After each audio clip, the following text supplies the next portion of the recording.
Alors bonjour à tous, aujourd'hui nous continuons notre lecture du catéchisme de l'Église catholique au travers du compendium et nous en sommes rendus maintenant à la question numéro 393, toujours dans la partie qui concerne le péché. Et donc nous allons voir maintenant, y a-t-il plusieurs sortes de péchés? D'abord une réponse brève. La variété de péchés est grande. On peut les distinguer selon leur objet ou selon les vertus ou les commandements auxquels ils s'opposent.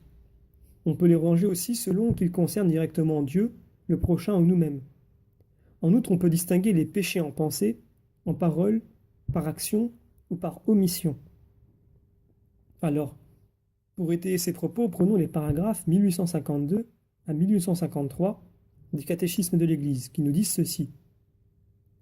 Donc la variété des péchés est grande. L'Écriture en fournit plusieurs listes. L'Épître aux Galates oppose les œuvres de la chair aux fruits de l'esprit. Nous lisons donc. On sait bien tout ce que produit la chair. Fornication, impureté, débauche, idolâtrie, magie, haine, discorde, jalousie, emportement, dispute, dissension, scission, sentiment d'envie, orgie, ripaille et choses semblables. Et je vous préviens, comme je l'ai déjà fait, que ceux qui commettent ces fautes-là n'hériteront pas du royaume de Dieu.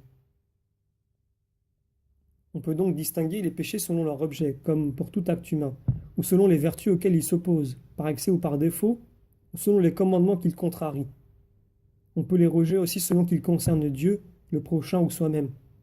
On peut les diviser en péchés spirituels et charnels, ou encore en péché en pensée, en parole, par action ou par omission. La racine du péché est dans le cœur de l'homme, dans sa libre volonté, selon les enseignements du Seigneur. Nous lisons en Matthieu chapitre 15. Du cœur, en effet, procèdent mauvais desseins, meurtre, adultère, débauche, vol, faux témoignage, diffamation. Voilà les choses qui rendent l'homme impur. Dans le cœur réside aussi la charité, principe des œuvres bonnes et pures, que blesse le péché.